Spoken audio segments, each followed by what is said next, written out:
அன்பிற்கினிய கடவுள்களெல்லாம் பேசுகின்ற மொழி. 63 நாயன்மார்கள் பாடி பரவி இறைவனை எழுந்தருளச் செய்த மொழி.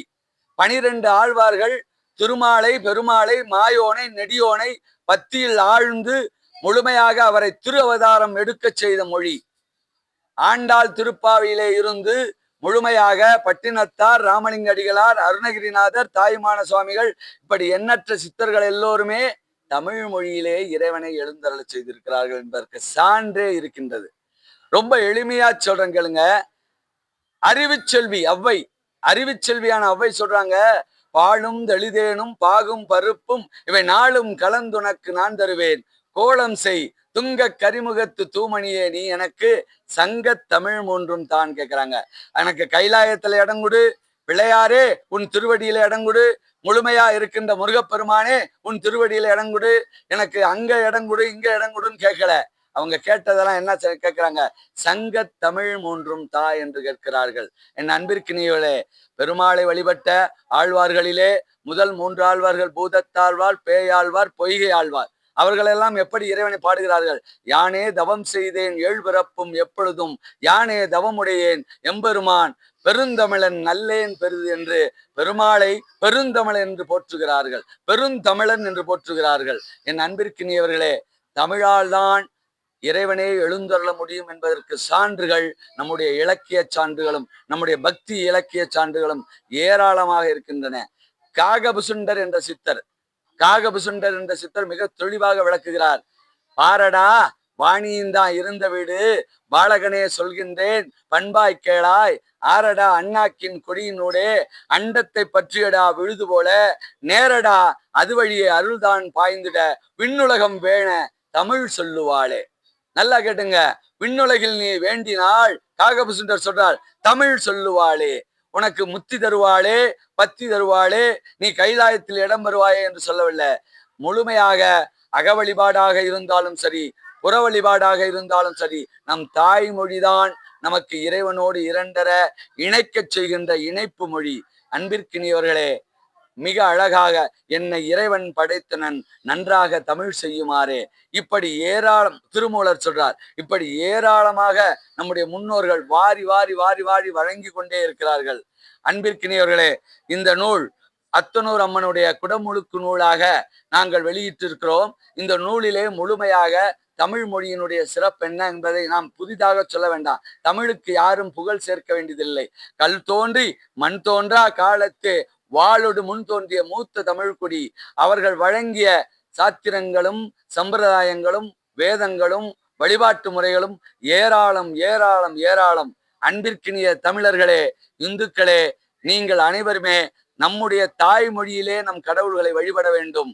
முதலிலே குடும்பாண்டவர்களை வழிபடுங்கள். உங்கள் குடும்பத்திலே மாண்டு போன உங்கள் முன்னோர்கள், அதாவது இறந்தவர்களை சிறந்தவர்களாக்குவதற்கு பெயர் தான் குடும்பாண்டவர் வழிபாடு. அதுதான் பித்திருக்கள் வழிபாடு, அதுதான் முன்னோர் வழிபாடு. சொல்லுவாங்க, வீட்டுல பெத்தவங்களை மதிக்காதவங்க ஊர்ல இருக்கிறவங்களை யார் மதிப்பான்றது போல, நாம் முதலிலே குடும்பாண்டவரை வழிபட்டால் குலதெய்வம் நமக்கு அருள் கிடைக்கும். குலதெய்வத்தை வழிபட்டால் நம் எல்லை காவல்கார தேவர் தெய்வங்கள் நம் அருள் கிடைக்கும். எல்லைக்கார தேவர் தேவதைகளை நாம் முழுமையாக கொண்டாடி வழிபட்டால் நாட்டுக்கே கடவுளான சிவபெருமான், நாட்டுக்கே கடவுளான பெருமாள், நாட்டுக்கே கடவுளான அம்மன்கள், நாட்டுக்கே கடவுளான தெய்வங்களை எல்லாம் நாம் வழிபடலாம். அவர்களுடைய அருளை முழுமையாக அனுபவ பொருளாக பெறலாம்.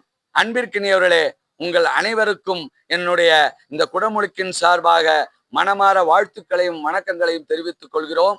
இங்கே ஓம குண்டங்கள், ஓக குண்டங்கள், யாக குண்டங்கள், யக்ஞ குண்டங்கள், வேள்வி குண்டங்கள் அமைத்து தமிழ் மொழியிலே மந்திரங்கள் ஓதி இங்கே அருளை எழுந்தருளச் செய்து, அத பஞ்சபூதங்களிலே நிறைந்திருக்கக்கூடிய நீர், நெருப்பு, காற்று, ஆகாயம், மண் இவைகளை அருள் அணுக்களை கருவாக்கி உருவாக்கி இங்கே கலச குடங்களிலே கும்ப குடங்களிலே நிறைத்து அதிலே மூலிகைகளை நிறைத்து முழுமையாக அருளை அத்தனூர் அம்மனுடைய கருவறையிலே சென்று கருவை அருளை சினையாக்கி அங்கே கடவுளை நிலைநிறுத்துகின்ற அற்புதமான பணி.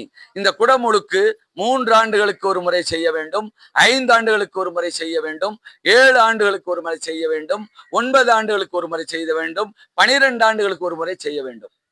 காலப்போக்கிலே நாம் 12 ஆண்டுகளுக்கு மட்டுமே செய்கின்றோம். என் அன்பிற்கினியவர்களே, நாம் எப்படி பசித்தால் சாப்பிடுகிறோமோ, எவ்வாறு நமக்கு தாகம் எடுத்தால் நீர் பருகுகிறோமோ, அதே போல கடவுள்கள் நலிந்தால், கடவுள்கள் மெலிந்தால், கருவறையிலே அருள் குறைந்தால், நாம் உடனே பூசை செய்து வழிபாடு செய்து முழுமையாக குடமுழுக்கு செய்து அங்கே அருள் ஊற்று வளப்பெற செய்யணும்.